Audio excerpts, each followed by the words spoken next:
मोदी 10 माथा वालों राक्षस છે કે મોદી કી બોટી બોટી કાટ લેંગે, મોદી ચોર છે। જેટલી ગાળો બિહારમાં દીધી નરેન્દ્રભાઈને એટલા વધારે મત મળ્યા ને એટલા વધારે ધારાસભ્ય આવ્યા। એને એમના જ લોકોએ આતંકવાદીની બહેન કહી દીધી હતી એ એમને યાદ નથી। જે ગુજરાતની જનતા જે છે તે અત્યારે પીડિત છે ભારતીય જનતા પાર્ટીના ભ્રષ્ટ શાસનથી, એના માટેની યાત્રા છે।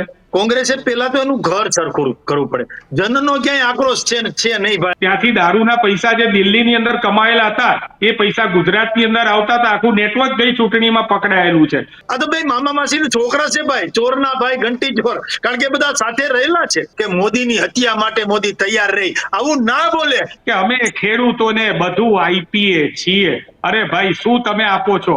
ઘંટડી આપો છો તમે બચારા ખેડૂતોને। ખેડૂતો અત્યારે તમને જોશે ને તમારું હસતું મોઢું, ત્યારે ખેડૂતોને ખબર પડશે કે ભારતીય જનતા પાર્ટી ના લોકો એ કઈ રીતે અમારી મજાક ઉડાવે છે। ગમે એટલો હાડલો બદલાવીને જાશો, અરે ભાઈ લોકો તમે તમને હાડલો ચાહવાના ના કરો, નથી, તમે તમને મહિલાઓનું ઓળખી અપમાન ગયા કરો છે। છો। વીઘે 3500 આપીને ખેડૂતોની મજાક કરો છો ભાઈ તમે। વિમાન સમજાવો, તોડશે। અમિતભાઈને લઈને જાજો, અરે ભાઈ ભગવાન ઇન્દ્રના બિહારની મંદિરમાં પણ બહેનોને જાજો। સાંભળો, ખેડૂતોને ભગવાન જીવવા ઇન્દ્રએ લાયક નથી રાખ્યા બકરબાઈ તમે। નહીં બોલતા। તમે ખેડૂતોને જીવવા લાયક નથી રાખ્યા।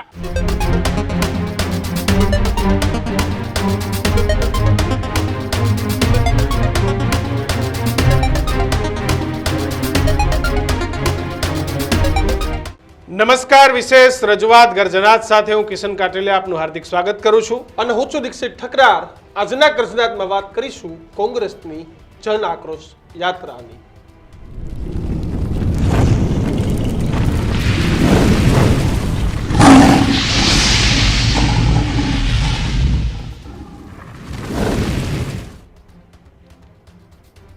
કોંગ્રેસ જે ગુજરાતના રાજકારણમાં છેલ્લા 30 વર્ષથી સત્તાના સ્વાદથી દૂર છે।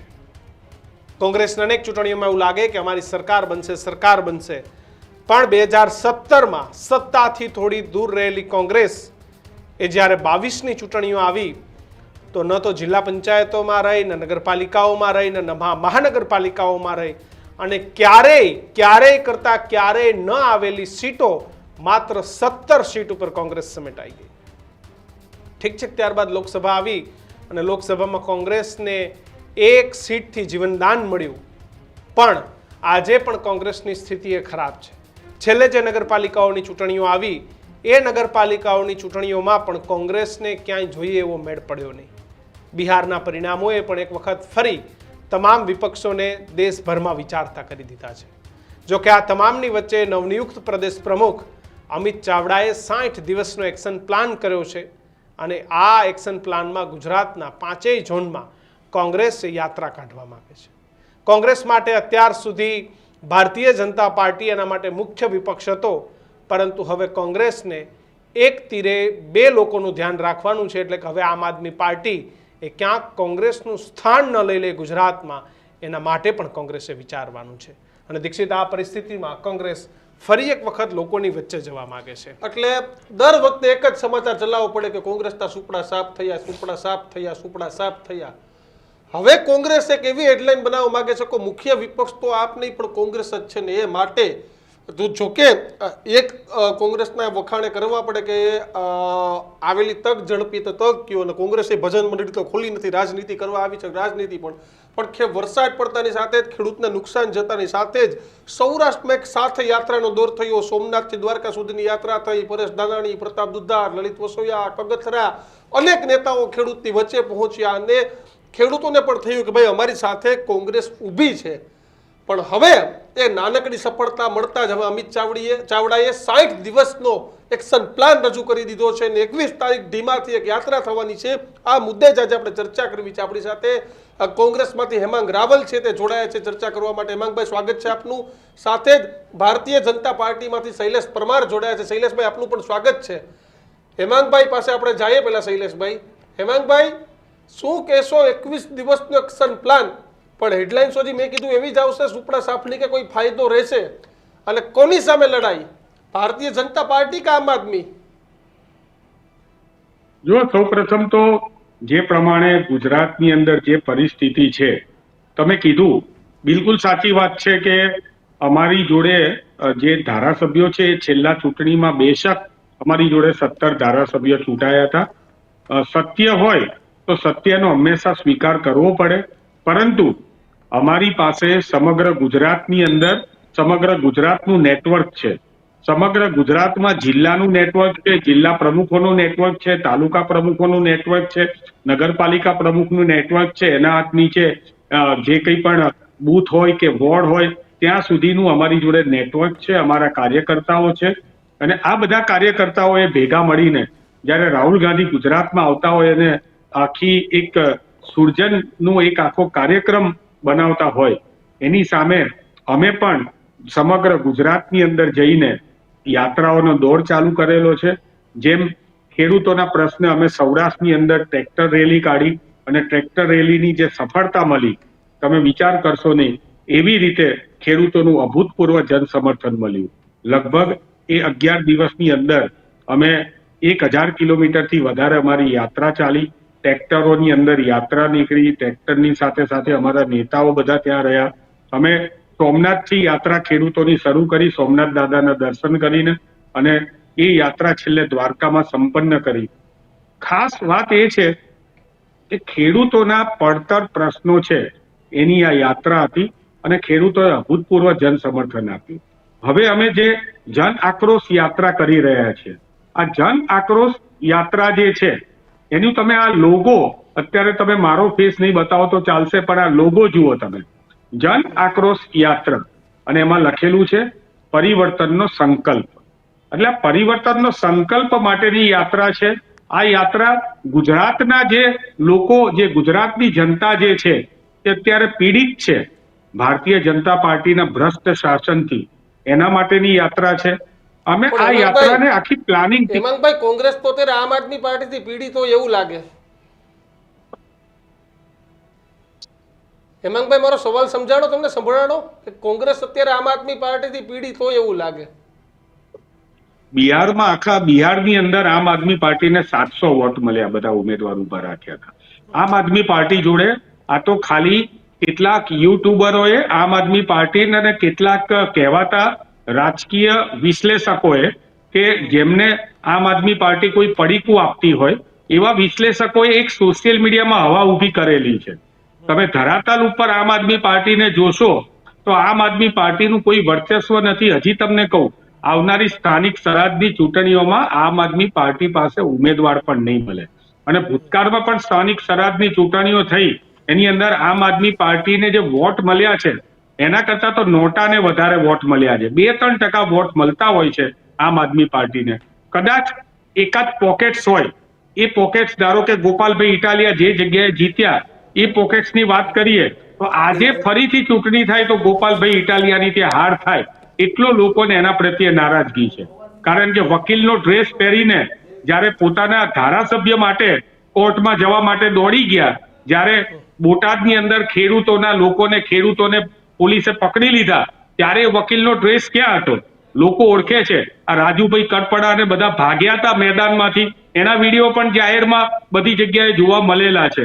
માત્ર ખોટી ઉશ્કેરણી, ખોટી વાતો.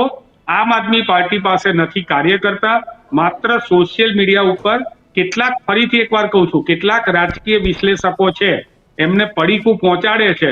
દારૂના પૈસા, જે જૂના દારૂના કેસના પૈસાઓ બધા પડ્યા હશે 2 નંબરના, એ પૈસા આ રીતે વાપરે છે.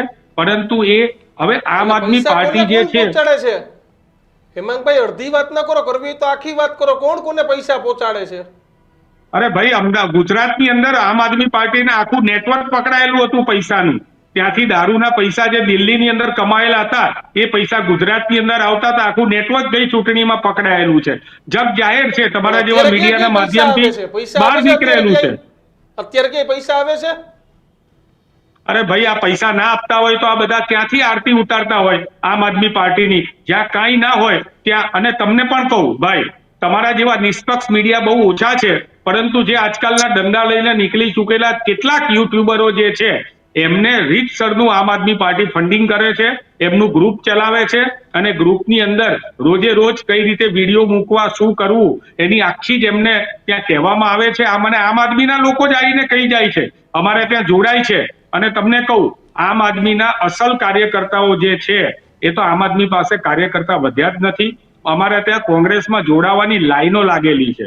કોંગ્રેસમાં આમ આદમી પાર્ટીના મોટા મોટા ઉમેદવાર હમણાં જ થોડા સમય પહેલા બિલકુલ. વડોદરાના આમ હેમંતભાઈ, આદમી ફરી પાર્ટીના આપની ઉમેદવાર આપની જે પાસે હતા. આવું. શૈલેષભાઈ, આ જન આક્રોશ યાત્રા લઈને નીકળવાના છે, રાજ્યમાં ક્યાંય આક્રોશ જેવું લાગે છે તમને? કારણ કે ચૂંટણીઓના પરિણામમાં તો ક્યાંય આક્રોશ નથી દેખાતો. તો પછી કોંગ્રેસ કોના માટે જન આક્રોશ લઈને નીકળી હશે? જો દીક્ષિતભાઈ, કિશનભાઈ, આક્રોશ તો કોંગ્રેસની અંદર છે. આ કોંગ્રેસનો પરિવારવાદનો આક્રોશ, કોંગ્રેસમાં જ્ઞાતિવાદ જાતિવાદનો આક્રોશ, કોંગ્રેસની અંદર સળગતું જે ધુમાડો છે ને એ લોકો વચ્ચે લઈ જાય છે. કોંગ્રેસે પેલા તો એનું ઘર સરખું કરવું પડે. જનનો ક્યાંય આક્રોશ છે નહીં ભાઈ. અત્યારે તો ખેડૂતોને જો ટેકાના ભાવે મગફળી ખરીદાય છે તો એ એમાં પડ્યા છે. કોઈ ખેડૂતની મગફળી પલળી ગઈ છે તો એ સહાય પેકેજ ક્યાંનો લાભ કઈ રીતે મળે એમાં પડ્યા છે. ઇન્ડસ્ટ્રીઝ વાળા કેમ આપણું એક્સપોર્ટ થાય એમાં પડ્યા છે. એટલે લોકો અત્યારે પોતપોતાના કામમાં પડ્યા છે. અને કોંગ્રેસ તો ઘસાઈ ગયેલી કેસેટ છે. આ તો દર વખતે નવો હાડલો ઓઢીને આવે છે. ભૂતકાળમાં પણ રાજીવ ગાંધીજી અને એ કહેતા હતા કે ભાઈ રૂપિયો મોકલું છું 15 પૈસા પહોંચે છે. એ જ પરિસ્થિતિ રાહુલ ગાંધીજી એ પણ યાત્રા લઈને નીકળ્યા હતા. જન આક્રોશ, કોંગ્રેસ આક્રોશ, સોનિયા ગાંધી આક્રોશ, ઇન્દિરા આક્રોશ. એટલે આક્રોશ ઘરનો છે ભાઈ. આમાં બીજો કોઈ આક્રોશ નથી. દુખે છે પેટમાં ને કૂટે છે માથું. અને આમ આદમી પાર્ટી અને કોંગ્રેસ આ તો ભાઈ મામા માસીના છોકરા છે ભાઈ. ચોરના ભાઈ ઘંટી ચોર. કારણ કે બધા સાથે રહેલા છે. અને એ બિહારની પરિસ્થિતિની હમણાં મારા મોટા ભાઈ વાત કરતા હતા, હેમાંગભાઈ. તો બિહારમાં તો બંને સાફ થઈ ગયા ભાઈ. કોંગ્રેસ ડબલ ડિજિટમાં નથી આવી.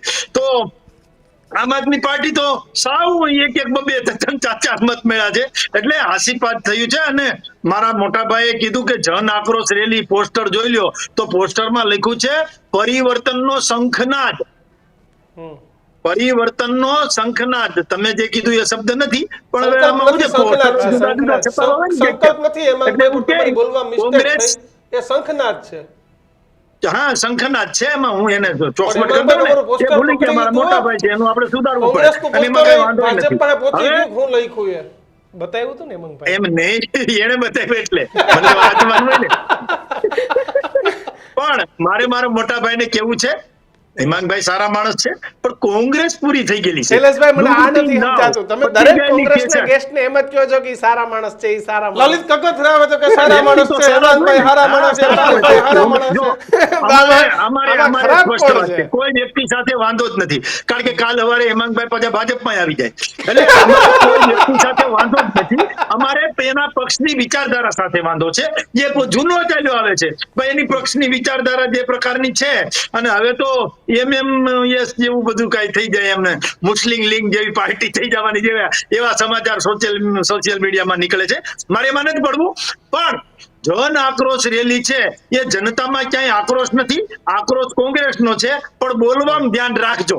કારણ કે પાછા જન આક્રોશ રેલી ની કાઢી અને નરેન્દ્રભાઈને ગાળો દેવાનો કાર્યક્રમ કરતા નહીં.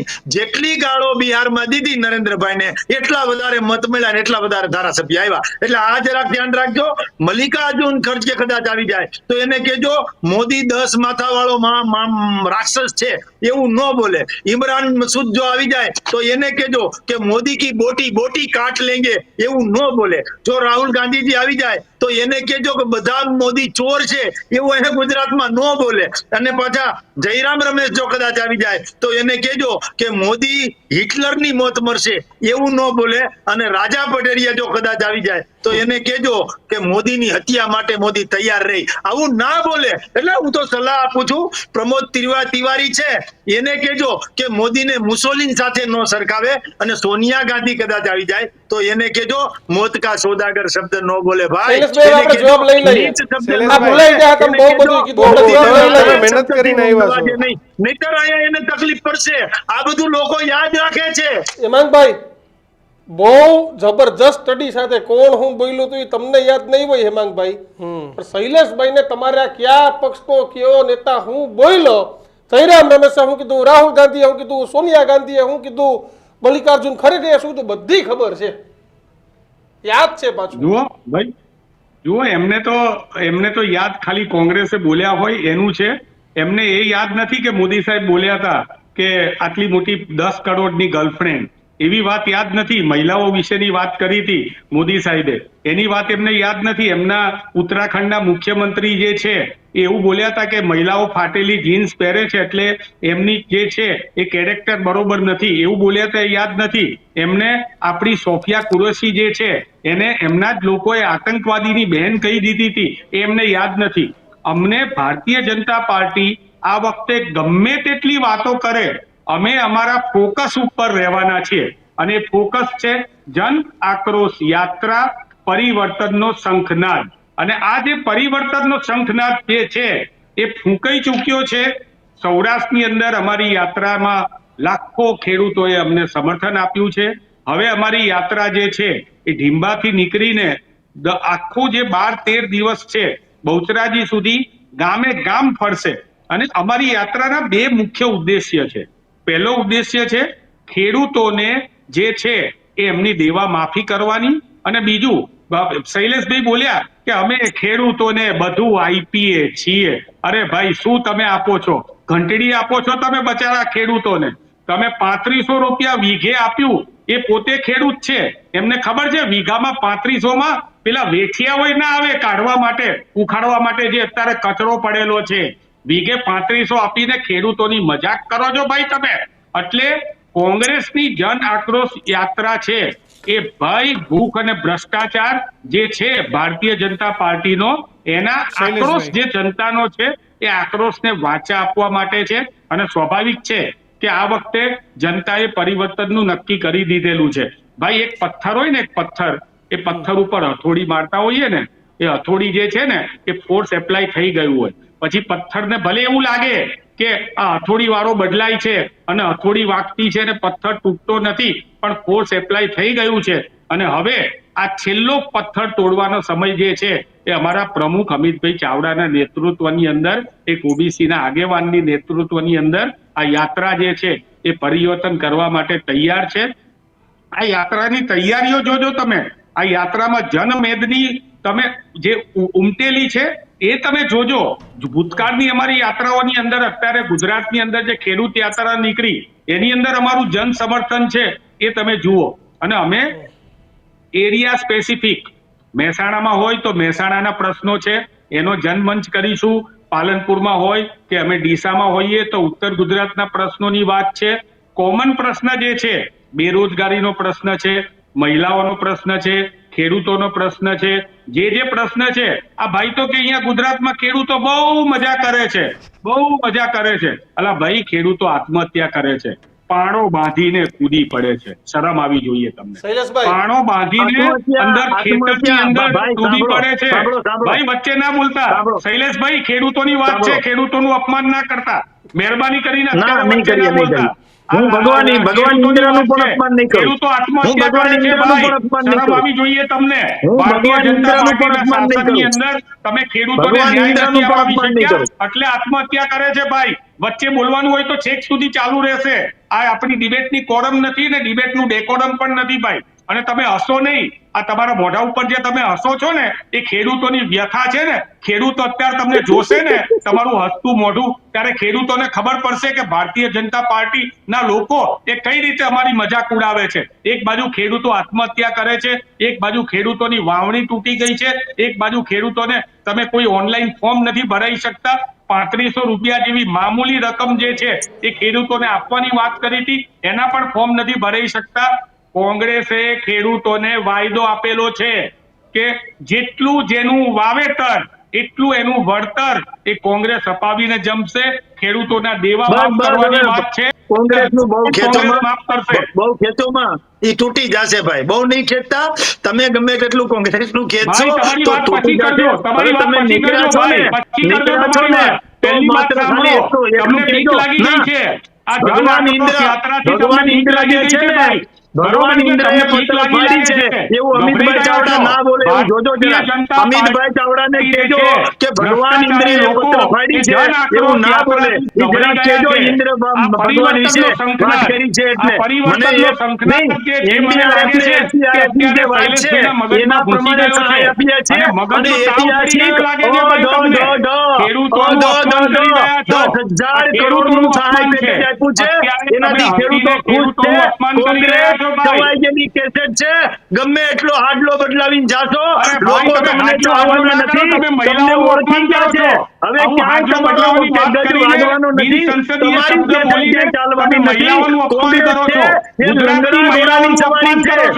લંગડા ઘોડાની સવારી છે. ભાઈ બન તમારું મહિલાઓની વાત કરીને ગુજરાતની મહિલાઓનું અપમાન કરો છો. તમે જ્યાં જાઓ ત્યાં જાઓ ખોટું બોલો. ખેડૂતોના ખંભે બંદૂક બોલો. વેપારીઓને ભરમાવો. બીજા લોકોને ભરમાવો.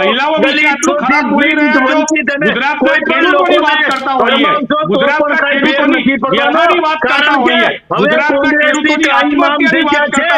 હવે કોંગ્રેસનું કશું ચાલવાનું નથી. એટલે હવે આ યાત્રા બંધ કરો અને જે બોલવાનું હોય એ બોલજો. ભગવાન ઇન્દ્રએ પત્ર ફાડી છે એવું નહીં બોલતા. ખેડૂતોને જીવવા લાયક નથી રાખ્યા તમે ખેડૂતોને જીવવા લાયક નથી રાખ્યા. તમારા પોતાના સંસદ સભ્યોને ધારાસભ્યો કહે છે કે ભાઈ ખેડૂતોને એવું ના કરવું જોઈએ અને તમે શું કરો છો અત્યારે? 3500 રૂપિયા વીઘો આપીને તમે ખેડૂતોને અન્યાય કરી રહ્યા છો ભાઈ. કોઈ ખેડૂતો તમારી વાતમાં નથી આવવાના. કોઈ બેરોજગારો તમારી વાતમાં નથી આવવાના. કોઈ મહિલાઓ તમારી વાતમાં નથી આવવાની. હવે ભારતીય જનતા પાર્ટીની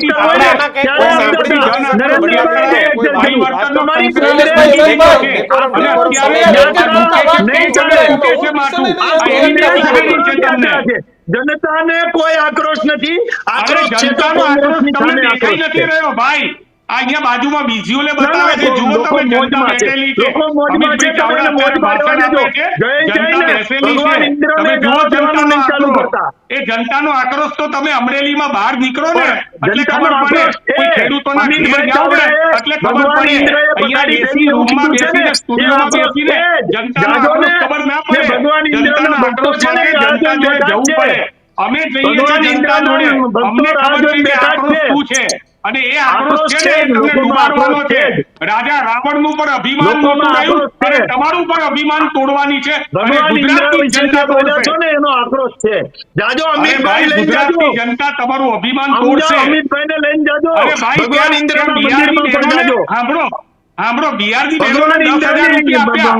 મારી ગુજરાતની બહેનોને 10,000 કેમ નથી આપતા? મંદિરમાં જાજો. બિહારની બહેનોને 10,000 આપ્યા. ગુજરાતની બહેનોને 10,000 આપો ને. કેમ નથી આપતા? બિહારમાં 1 કરોડ રોજગારીની વાત કરી તો ગુજરાતમાં બેરોજગારોને કેમ તમે રોજગારી નથી આપતા? બિહારની વેદના બોલે છે એમને. બિહારની વેદના બોલે છે હેમાંગભાઈ. બિહારની વેદના બોલે છે. બિહારનું ખોળ હજી ઉતર્યું નથી એમને. બિહારનું પેટમાં દુખે એ હાથ મારી સામે રાજનીતિમાં હારજીત થાય. મારી સામુ ના જોડો. રાજનીતિમાં હારજીત થતી હોય. અને ગુજરાતમાં તમે કેટલી વખત આવ્યા. તમારા રાહુલ ગાંધીએ રેકોર્ડ તોડ્યો. તમારા રાહુલ ગાંધીએ રેકોર્ડ તોડ્યો. 95મી વખત આવ્યા. રાહુલ ગાંધીએ રેકોર્ડ તોડ્યો. 95મી વખત ચૂંટણી હાર્યા. નેપાળ વાળી કરવા તૈયાર છે.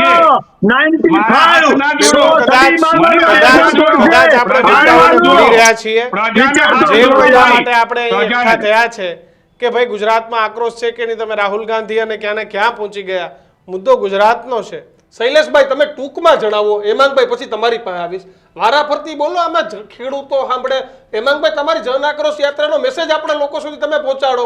શૈલેષભાઈ તમે તમારા પક્ષનો મેસેજ પહોંચાડો. વારાફરતી બોલો. શૈલેષભાઈ પહેલા તમે. જુઓ, કોઈ પણ ગમે તે યાત્રા કાઢે કશો ફેર પડવાનો નથી. લોકોએ મન બનાવી લીધું છે કે જે ગાડી પાટા ઉપર આવી છે, ડબલ એન્જિનની સરકાર ચાલે છે. નરેન્દ્રભાઈ મોદી અને અમિતભાઈ શાહ અને સાથે અહીંયા ગુજરાતમાં ભૂપેન્દ્રભાઈ પટેલે જે પ્રકારની સરકાર ચલાવે છે એનાથી લોકોને સંતોષ છે. યુવાઓને સંતોષ છે, મહિલાઓને સંતોષ છે, ગરીબોને સંતોષ છે, પીડિતો, વંચિતો, શોષિતો આ બધાને સંતોષ છે. અને ખેડૂતોને પણ આ જે મળ્યું છે એ ઐતિહાસિક મળ્યું છે. ટોટલ 26,000 કરોડ ખેડૂતોના ખાતામાં જવાના છે. 15,000 કરોડ ટેકાના ભાવથી અને 10,000 કરોડ જે છે એ સહાય પેકેજથી અને 1,000 કરોડ જે બનાસકાંઠા વાવ થરાદમાં આપ્યા એટલે 26,000 કરોડ જેવી માતબર રકમ આવી હોય, અધધ રકમ આવી હોય એટલે લોકો ખુશ છે, વેપારીઓ પણ ખુશ છે, બધાને સારું છે. તમે કઈ કોંગ્રેસના લોકો સળી ન કરો તો ભારતીય જનતા પાર્ટી કોઈ ચૂંટણી માટેની પાર્ટી નથી હો. એ કોઈ બિલાડીના ટોપની જેમ ચૂંટણી આવે ને ઉગી નીકળે એવી પાર્ટી નથી. અમે તો સતત ચરે વેતી સતત લોકોની સેવા કરીએ. અમને જવાબદારી મળે ને તો પણ એ જવાબદારીનું વહન અહમથી નહીં, અમે સેવાના માધ્યમથી કરીએ. અમે એની સાથે શાંતિથી વાત કરીએ. અમારી ભૂલ હોય, મિસ્ટેક હોય, ખામી હોય, ક્ષતિ હોય, ગમે તે હોય તો અમે સ્વીકારીએ છીએ, કારણ કે અમે કામ કરીએ છીએ. અમારે વાતો જ કરવી એવું નથી. અમારો કોઈ લંગડા ઘોડા પરનો સવારી નથી. અમે કોઈ સર્કસના ઘોડાન, કોઈ લંગડા ઘોડાન, અમે કોઈ લગનના ઘોડાન, અમે કોઈ રેસના ઘોડાન, અમે કોઈ એવા ઘોડા છીએ નહીં. અમે તો સીધા સાદા માણસો છીએ, માનવી છીએ, અને માનવની સેવા કેમ કરી શકાય, અંત્યોદય સુધી કેમ પહોંચી શકાય એ કામ કરીએ છીએ. પણ ગુજરાતમાં આ લોકો જાશે ને તો એને તરત જ કહેશે કે ભાઈ ભગવાન ઇન્દ્રએ પથ્થર ફાડી છે, એવું તમે બોલ્યા હતા, એ માટેનું શું કરવું. એટલે આમાં એ બધા સવાલ આવશે જે બોલ્યા છે. અમિતભાઈ લઈને જાજો, અમિતભાઈ ચાવડા. હેમંતભાઈ, તમારા પ્રદેશ અધ્યક્ષ બોલ્યા હતા તો ખરી કે ઇન્દ્ર, નરેન્દ્ર, ભૂપેન્દ્ર, હેમાંગ રાવલ તમારા પ્રદેશ અધ્યક્ષ બોલ્યા હતા. જો સાંભળો, પહેલા તો ભારતીય જનતા પાર્ટીને પહેલા તો ધર્મની વાત કરવાનો કોઈ અધિકાર નથી. એમના ભૂતપૂર્વ પ્રદેશ અધ્યક્ષ જે છે એ ભૂતપૂર્વ પ્રદેશ અધ્યક્ષ એ કૃષ્ણ ભગવાનને અને સુભદ્રાને પતિ પત્ની ગણાવતા હતા. ભાઈ બહેનની વાત હોય. હવે આવા લોકો આગળ ક્યાં ધર્મની વાત કરવાની ભાઈ? એટલે આ લોકોએ તો પહેલા તમે એમને પણ પૂછો કે એમના પ્રદેશ અધ્યક્ષ આવું બોલ્યા હતા કે નહોતા બોલ્યા? એ પણ બોલ્યા ભગવાન ને સુભદ્રાની બેન ભૂલ થઈ ગઈ મારી. નહીં, લિપ્સ ઓફ ટંગ છે, એ તો લિપ્સ ઓફ ટંગ હતું, ભૂલ હતી. હા, એ સ્લીપ ઓફ ટંગ હતું. એટલે તુમારા ખૂન ખૂન और हमारा खून पानी, એ સ્લીપ ઓફ ટંગ હતું. આવું સ્લીપ ઓફ ટંગ હોય ભાઈ. હવે વાત સાંભળો, તમે જયારે શૈલેષભાઈ બોલ્યા હતા ત્યારે હું કઈ બોલ્યો નહોતો. હવે તમે બોલો. હવે શાંતિ. તમે હેમાંગભાઈ તમે. બિલકુલ. જન આક્રોશ યાત્રા છે ને એ હકીકતમાં બહુ જ પ્લાનિંગથી, પ્રોપર પ્લાનિંગથી, વે ટુ વે લોકોને મળીને કોંગ્રેસ પક્ષની વિચારધારા જે છે એ લોકો સુધી પહોંચાડવાની અને ટુ વે કોમ્યુનિકેશન. લોકોના પ્રશ્નો છે. હું આજે તમને ન્યૂઝ રૂમના માધ્યમથી ખાતરી આપું છું કે આવનારી 21 તારીખથી લઈને જે અમારો જન આક્રોશ યાત્રાનો પહેલો ફેઝ છે એની અંદર ભલે ભાઈ મારા ભારતીય જનતા પક્ષના પ્રવક્તા એમ કહેતા હોય કે બધું સરસ છે, પણ જે લોકોના પ્રશ્નો છે એ લોકોના પ્રશ્નો રજૂ કરવામાં આવશે. લોકો થકી એ પ્રશ્નો રજૂ કરવામાં આવશે. લોકો અમારી યાત્રામાં આવીને એ પ્રશ્નો રજૂ કરશે. અમે કોઈ ભારતીય જનતા પાર્ટીની જેમ ગાડીઓમાં, એસટીમાં કે અમારી જોડે એવી કોઈ સુવિધા નથી કે કરોડો રૂપિયાના ખર્ચે એસટી બસોની અંદર પબ્લિકને અમે લાવીએ, શિક્ષકોને અમે કહીએ કે આજે શાળામાં ના જતા આજે મોદી સાહેબની સભામાં આવી જાઓ. એવું અમે નથી કરવાનું. લોકો અમારી જોડે સ્વયંભૂ જોડાઈ રહ્યા છે. લોકોએ અમને જે પ્રશ્નો કીધા, તમે વિચારો, ગુજરાતની અંદર આજે આપણે બિહારની વાત કરી, ભાઈએ બિહારની ચૂંટણીની અંદર મને વાત કરી, એમણે બિહારની ચૂંટણીમાં એ જીત્યા, એમને અભિનંદન. પણ બિહારની ચૂંટણીમાં 10,000 રૂપિયા બહેનોના ખાતામાં સીધા પહોંચી ગયા, તો મારી ગુજરાતની બહેનોને 10,000 રૂપિયા કેમ નથી આપતા ભાઈ? ગુજરાતની બહેનોને પણ અત્યારે આર્થિક તકલીફ છે. ગુજરાતની બહેનોને પણ મોંઘવારી નડે છે. ગુજરાતની બહેનોને પણ ભણતર એમના દીકરાઓ માટે મોટું મોંઘું થઈ ગયું છે. તો 10,000 રૂપિયા અહીંયા આપવા જોઈએ કે નહીં? બિલકુલ. ગુજરાતની બહેનો જે છે એને ગેસનો બાટલો 500 નથી મળતો. રાજસ્થાનની બહેનોને ભારતીય જનતા પાર્ટીની સરકાર 500 રૂપિયામાં આપે છે. મહારાષ્ટ્ર અને મધ્યપ્રદેશની બહેનો છે એ લાડલી બહેનો છે, એમને પૈસા આપે છે ખાતામાં. તો ગુજરાતની બહેનો લાડલી બહેનો નથી ભારતીય જનતા પાર્ટી માટે. મોદી સાહેબ તો એવું કહેતા હતા કે મને એક પત્ર લખજો 15 પૈસાનો પોસ્ટકાર્ડ, તો પણ હું બહેનોની કોઈ પણ તકલીફ દૂર કરીશ. પોસ્ટકાર્ડના પણ 50 પૈસા થઈ ગયા. તો ગુજરાતની બહેનો માટે આપે. આદરણીય ગૃહમંત્રી શ્રી અમિતભાઈ શાહ જમ્મુ કાશ્મીરમાં જઈને કે ઈદના દિવસે મારી બહેનોને હું ગેસનો બાટલો મફત આપીશ. તો ગુજરાતની બહેનોને દિવાળીમાં ગેસનો બાટલો મફત ના અપાય? અમે તો જે આપેલું છે ને એ અમે કરેલું છે. અમે કીધું હતું કે કર્ણાટકની અંદર બહેનોને એસટીની મફત કરીશું. તો અમે બધી બહેનોને એસટીની મુસાફરી મફત કરેલી છે. અમે તેલંગાણા અમે એસસી એસટી ઓબીસી ની જે છે એ અનામત વધારીશું, તો અમે એ કરેલી છે. અમે હિમાચલ પ્રદેશમાં કીધું હતું કે અમે ઓલ્ડ પેન્શન લાવીશું, તો અમે ઓલ્ડ પેન્શન સ્કીમ એ લોકોને આપેલી છે. ખેડૂતોના દેવા એક વાર નહીં, 2 વાર અમે માફ કરેલા છે. મનમોહન સિંહની સરકારમાં અને રાજીવ ગાંધીની સરકારમાં 2 વાર ખેડૂતોના દેવા માફ કર્યા છે. આદરણીય નરેન્દ્રભાઈએ તો 2014માં કીધું હતું કે મારી સરકાર આવતાની સાથે પહેલી કેબિનેટની અંદર ખેડૂતોના દેવા માફ થશે. વિડીયો જોઈતો તો ન્યૂઝ વુમનને પણ મોકલીશ. આ બધા પ્રશ્નો જે છે, અને ખેડૂતોની વાત જ્યારે ભાઈ કરતા હોય, અરે ભાઈ 10,000 રૂપિયા તમે આપો છો, એ પણ તમે 10,000 કરોડનું પેકેજ આપો છો, 22,000 રૂપિયા પર હેક્ટર, એટલે વીઘાનો ભાવ 3500 રૂપિયા થયો. ખેતર ખેડ્યું, ખેતરની અંદર પાણી પાયું, ખેતરની અંદર પાક ઉગાડ્યો, આના 3500 રૂપિયા હોય. મને એક જ મિનિટ આપજો, વધારે નહીં, જેટલી ભાઈ શૈલેષભાઈને આપેલી છે. બિલકુલ તમારી વાત પૂરી કરો હેમાંગભાઈ. 3500 રૂપિયા વીઘાનો ભાવ. એક બાજુ ખેડૂત બચારો પથરા લઈને શરીરમાં લગાડીને કુવામાં ડૂબી મરે, અને આ સરકારને ડૂબી મરવાના બદલે સરકાર અત્યારે એવું કહે છે કે અમે ટેકાના ભાવે 15,000 કરોડ. અલા, તમે 15,000 કરોડ મફત નથી આપતા. ખેડૂતોએ પોતાની મગફળી વાવેલી છે, એ મગફળી ત્યાં લઈ જાય છે, અને એમાં પણ તમે કેપિંગ મૂકી દીધી છે કે આટલાથી વધારે મગફળી અમને નહીં મળે. કોઈ ખેડૂતો ઉપર તમે ઉપકાર નથી કરતા. જગતના તાત જે છે એને વાવેલો માલ છે એ તમે ખરીદો છો, અને એ તમે પાછા 15,000 કરોડને પેકેજમાં ગણાવો છો. 10,000 કરોડ તમે અહીંયા આપ્યા, બિહારમાં લાખો કરોડ આપી દીધા તમે મહિલાઓને એમના ખાતામાં. તો મારો ખેડૂત અહીંયા ગુજરાતની અંદર આત્મહત્યા કરે છે, તો એના માટે તમે શું કર્યો? ખેડૂતની આંખમાંથી આંસુ છે, ચોધાર આંખોએ આંસુ એ રડે છે. એટલે ટૂંકમાં આ બધા મુદ્દા હેમાંગભાઈ જન આક્રોશ યાત્રાના છે અલ્ટિમેટલી. બેરોજગારીની વાત, છેલ્લી વાત, અગત્યની વાત બોલો. બેરોજગારીની વાત. ગુજરાતની અંદર બિહારમાં કીધું કે 1 કરોડ બેરોજગારને અમે નોકરી આપીશું. ગુજરાતમાં ખાલી 20 લાખ એવા છે કે જેને તમે કોન્ટ્રાક્ટ બેઝ ઉપર રાખેલા છે. એ હાઈકોર્ટમાં ગયા હતા, ત્યાં જીતી ગયા છે કે એમને સરકારી પગારથી ધારાધોરણ મળવું જોઈએ, અને સરકાર સામે ભારતીય જનતા પાર્ટીની સરકાર સુપ્રીમમાં ગઈ છે. હવે તમે વિચાર કરો કે ગુજરાતની જનતાને અન્યાય થતો હોય તો એમનો આક્રોશ ના હોય? ભાઈ પહેલા બેસીને કહે છે અને ફૂલ ગુલાબી ચિત્ર રજૂ કરે છે. એવું કઈ ચિત્ર નથી. અસલ ગુજરાતનું ચિત્ર જે છે એ જન આક્રોશ યાત્રાના માધ્યમથી અને પરિવર્તનના શંખનાદના માધ્યમથી એ અમે ગુજરાતની અંદર રજૂ કરીશું.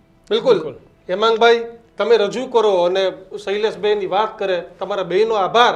તમારા બેયની વાત પ્રજા સમક્ષ ગઈ છે. હવે આગામી દિવસોમાં ખબર પડે છે પ્રજાએ કોઈની વાત સાંભળી. બંનેનો આભાર. પરંતુ આની સાથે આજે મારે કિસાનને ગર્જનાત્મક સામાજિક મુદ્દો પણ લેવો છે. આ પોલિટિકલ વાત થઈ, પરંતુ ભાજપના 2 નેતાનું સમાજ માટે જાહેરમાં દર્દ છલકાયું. એક છે નીતિન પટેલ અને બીજા છે અલ્પેશ ઠાકોર. નીતિન પટેલે એવું કહ્યું કે આપણી પાસે જે જમીન જાયદાદ જે જમીનો છે તે સાચવજો, કારણ કે જમીન સાચવવાનો સમય છે. અને અલ્પેશ ઠાકોરનું દર્દ એવું હતું કે આપણી પાસે કિશન કંઈ સંચવાળું નહીં. તમે અમદાવાદ અને ગાંધીનગરની આસપાસના કોઈ પણ ગામ જોઉં ને કિશન, તો મોટાભાગની જમીન ઠાકોરોની હતી. પણ આજે શું? તો આજે જમીન નથી. તો પહેલા તો આ 2 નેતાઓએ શું કહ્યું? કારણ કે અલ્પેશ ઠાકોર અને નીતિન પટેલે સમાજને ટકોર છે તે કરી છે, કારણ કે બાપ દાદાની જમીન વેચવાને લઈને નીતિનભાઈએ પણ નિવેદન આપ્યું, અને તેની સાથે જ અલ્પેશ ઠાકોરે પણ નિવેદન આપ્યું. અને જે જમીનો વેચાઈ રહી છે ત્યારે અલ્પેશ ઠાકોરે સમાજને યાદ કરાવ્યું કે તમે ખોટા ખર્ચા બંધ કરો, પહેલા જમીનો આપણી હતી. અને સાથે નીતિનભાઈએ પણ કહ્યું. ત્યારે આ બંને નેતાઓએ જમીનને લઈને શું કહ્યું પેલા એ પણ મારે તમને સંભળાવવું છે. ત્યારે આવો સાંભળીએ આ બંને નેતાનું દર્દ કેવી રીતે છલકાયું. પડ્યો તો આપણે કરતા શું દીપસિંહભાઈ? કે આ જમીન મૂકીને ગયા, જો જમીનો ના પડ્યો તો આપણે કરતા શું? બાપ દાદા પેટે પાટા બાંધીને જમીનો સાચવી, અને અત્યારે દીકરાઓ ગાડીઓ માટે ને બંગલા માટે ને લગ્નના ટેસડા માટે પેટે પાટા બાંધી અને તમને ઉછેર્યા ને એના માટે જમીનો વેચવા નીકળે, તો એને કોઈ કહેનારું છે કે નહીં? કોઈએ જમીન વેચીને ફેક્ટરી નાખ્યો હોય એક બતાવો, લાવો મને. જમીન વેચી વર્ષ 2 વર્ષ 5 વર્ષે તો ખાલી થઈ ગયા, અને જેવી તેજી આવી પહેલી તેજીમાં કોઈ સમાજે જમીન વેચી હોય ને બળદેવજી તો આપણે વેચી રાહત ના જોઈ કોઈએ કે જે બાપ દાદાએ આઝાદી પછી અત્યાર સુધીમાં જમીનો સાચવી એ જમીનને વેચતા તમને થોડી લાજે નહીં આવતી? અને શેના માટે? જગદીશભાઈ બળદેવજીએ કીધું કે અમારા દીકરાનો મેં સમૂહ લગ્નમાં પરણ્યા છે. તંજનજીએ કીધું તેમને 100 વાર બોલવાનો અધિકાર છે કે તમે બચત કરો, ખોટા ખર્ચામાં બહાર નીકળો.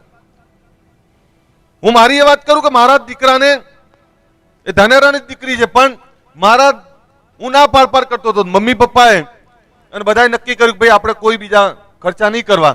મારા ઘરમાં જ સાદગીથી 10-15 હજાર રૂપિયા લગ્ન કરી દીધા. હવે આપણે બીજી વાત કેવી આવે છે કે ભાઈ બધાનું ખાધું છે, ખવડાવવું પડે. કોણ પૂછે તમને? કોણે મેળું માર્યું? મને તો કોઈએ નહીં કીધું. જ્યારે કડી ગામ હતું ત્યારે 5 પરા હતા પાટીદારોના, અને 5 પરામાં આપણા બાપ દાદા ખેડૂત તરીકે રહેતા હતા. લગભગ 80%-90% ઘરે ભેંસો બાંધેલી હતી. પછી ટ્રેક્ટર આવ્યા, ખેતી આધુનિક થઈ, બધું આપણા બાપ દાદાઓએ કર્યું. અને આપણને બાપ દાદાઓએ જે વારસો આપ્યો અહીંયા કીધું બધાએ, પણ એમાં હું તમને કહું કે બાપ દાદાના વારસામાં આપણને જે જમીન મળી છે ને એ જમીન સાચવવાની ખૂબ મોટી જરૂર છે.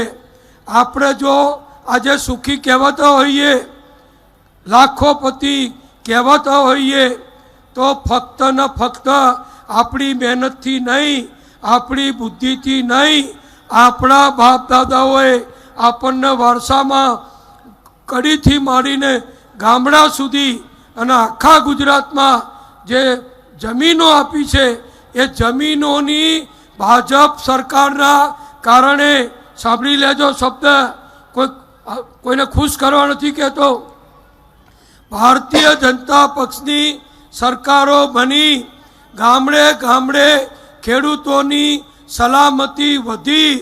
8 કિલોમીટરથી દૂર જમીન ખરીદી શકાય નહીં એવો કોંગ્રેસ સરકારનો જે કાળો કાયદો હતો એ સ્વર્ગસ્થ મુખ્યમંત્રી કેશુભાઈના સમયમાં આપણે દૂર કર્યો. અને પછી ધીમે ધીમે ખેડૂતોની જમીનોની કિંમત વધી. એટલે છેલ્લે નીતિનભાઈની પોલિટિકલ વાત હતી, પણ આગળની વાત હતી કે બાપ દાદાની જમીન સાચવજો.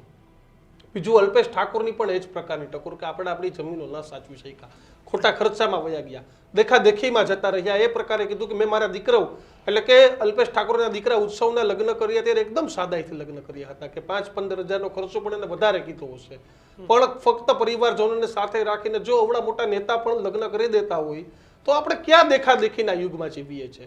એટલે કે આ બંને નેતાઓએ સામાજિક રીતે કરેલી ટકોર એને આપણે પોઝિટિવલી જોવી જોઈએ કે ખરેખર આજે આપણે આપણી વ્યવસ્થામાં આ પ્રકારના આ નિયમો છે તે બનાવવા પડશે. હમણાં જ અમે એક શો રેકોર્ડ કર્યો હતો કે સૌરાષ્ટ્રમાં પણ આયર સમાજ છે તેને આવા નિયમો બનાવ્યા છે કે ભાઈ ખોટા દેખાદેખી ન કરવા, આવા બેબી સવારના ખર્ચા બંધ કરવા, પ્રી વેડિંગના ખર્ચા બંધ કરવા, તો આ બધા ખર્ચાઓ, ડીજેના ખર્ચા બંધ કરવા, તો આ બધા ખર્ચાઓ ઓછા કરવા પડશે. સાથે જ આપણે રહેલા આપણા સમાજના બીજા ભાઈ બહેનો પણ જોવા પડશે કે આપણા સમાજમાં રહેલા, કારણ કે આપણે એક સક્ષમ છે, 5 આંગળી સરખી નથી હોતી, એક પરિવારના 5 ભાઈઓની પણ એક આવક સરખી નથી હોતી. એટલે જે જમીન છે ખૂબ મહત્વનો રોલ છે, કારણ કે અમદાવાદ અને ગાંધીનગરની આજુબાજુનું આખું આર્થિક અર્થતંત્ર આખું, હું તમને એમ કહું કે અમદાવાદથી તમે ગમે બાજુ 50 કિલોમીટર જાઓ દૂર, ક્યાંય કરોડ 1.5 કરોડથી નીચેનો વીઘો 50 કિલોમીટરમાં નથી. અહીંથી તમે 50 કિલોમીટર દૂર જાઓ તો ત્યાંય કરોડ 1.5 કરોડ સરાઉન્ડિંગ અમદાવાદ, આમ તમે દહેગામ જાઓ, સાણંદ, આણંદ, ક્યાંય નડિયાદ, તમે આ બાજુ મહેસાણા સુધી પહોંચી જાઓ, ક્યાંય જમીન સસ્તી નથી. અને આ જમીનોના પૈસા આવ્યા તો એ જમીનોના પૈસાને ક્યાંક લોકોએ વેડફાટ કર્યા, લગ્નો કર્યા, મોંઘીદાટ ગાડીઓ લીધી, શોખ કર્યા, કોઈ વ્યસનોના રવાડે ચડ્યા. એટલે અને નીતિનભાઈએ પ્લસ કીધું કે આપણો સમાજ સુખી એટલે છે કે આપણે જમીનો વેચી નહીં. બાપ દાદાએ ગરીબીમાં સંઘર્ષ કર્યો, કોઈ પણ પરિસ્થિતિમાં ખેતીને જ પોતાનો વ્યવસાય રાખ્યો. અને અલ્પેશ ઠાકોરે એવું કીધું કે આપણા સમાજે પહેલી તેજી આવીને જમીનો કાઢી નાખી.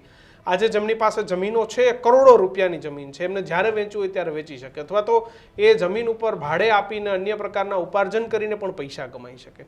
એટલે બંને નેતાઓએ સમાજની ચિંતા વ્યક્ત કરી. એમને કીધું કે આપણે જમીનો વેચવાની નથી, આપણે જમીનોને સાચવવાની છે. અને અલ્પેશ ઠાકોરે કીધું કે આપણે વેચાઈ ગઈએ પણ નથી વેચાણી અને સાચવી લેજો. એટલે માત્ર ઠાકોર સમાજ કે પટેલ સમાજની દરેક સમાજે સમજવાની જરૂર છે અને ખોટા ખર્ચા બંધ અને ખાસ જે જમીન આપણા બાપ દાદાએ નથી વેચી આપણે તો આપણા બાપ દાદા એ આપણે નથી કશું જ વેચવાની. નહોતું. દીક્ષિત ત્યારે કોઈ સહાયો નથી, આ નતું, બીજું નતું, ત્રીજું નતું, ત્યારે દુષ્કાળ એવા પડતા. તમે ભગવાનનો ઉપકાર માનો દીક્ષિત, છેલ્લા 10 વર્ષથી દુષ્કાળ એવા દુષ્કાળ નથી પડ્યા. કારણ કે આ લીલા વખતે કાંઈ નહીં તો પાણી તો છે, પાણી બીજી તો 3 છે, સીઝન તો અને લેવાશે. લીલા દુષ્કાળને તો તમે હજી પહોંચી શકો, આ નુકસાન થાય. સૂકા પણ દુષ્કાળને ના પહોંચાય. સૂકો દુષ્કાળ એ બહુ અઘરો વિષય હોય છે અને આ તમામની વચ્ચે પેટે જ્યારે કોઈ સંસાધનો નહોતા, પૈસો નહોતો, ટેકનોલોજી નહોતું, અને ત્યારે પણ જો એ તમારા માટે કંઈક મૂકીને ગયા છે તો તમે એને સાચવી રાખજો. કારણ કે તમારી પાસે આર્થિક વ્યવસ્થાઓ હશે તો શિક્ષણ આવશે, વ્યસનો નહીં આવે, ઘરમાં સુખ શાંતિ રહેશે, સારો પરિવાર રહેશે. તમે એજ્યુકેટેડ હશો તો તમે ઘણું બધું કરી શકશો. એટલે નીતિનભાઈ અને અલ્પેશ ઠાકોરે જે ચિંતા વ્યક્ત કરી છે, દરેક સમાજે આમાંથી બોધપાઠ લઈ અને તમારી પાસે તમારા બાપદાદાની જે મિલકત છે એને મૂકતા જજો, જેથી તમારી પાછળની પેઢીઓ સુખી થાય. તમારું જે આખી ઘટનામાં તમારું શું માનવું છે આ બંને નેતાઓના નિવેદનથી એ ખાસ અમારા કમેન્ટ બોક્સમાં લખજો અને અમારી વાત સાથે કેટલા સહમત છો એ પણ લખજો. ન્યૂઝરૂમ ગુજરાતને લાઇક, શેર અને સબસ્ક્રાઇબ કરવાનું ભૂલતા નહીં. માત્ર રાજકારણની નહીં પણ સમાજ જીવનની પણ ચિંતા કરવી એ આપણા બધાનો એક આપણી ફરજ છે. આપણે બધાએ એ પણ ખાલી રોજ રાજકીય વાતો કરવાની નહીં પણ સમાજના ઉત્થાન માટે શું કરી શકીએ એના સારા વિચારો પણ કમેન્ટ બોક્સમાં લખજો. ન્યૂઝરૂમને લાઇક, શેર અને સબસ્ક્રાઇબ કરવાનું ભૂલતા નહીં. જોતા રહેજો ન્યૂઝરૂમ. નમસ્કાર.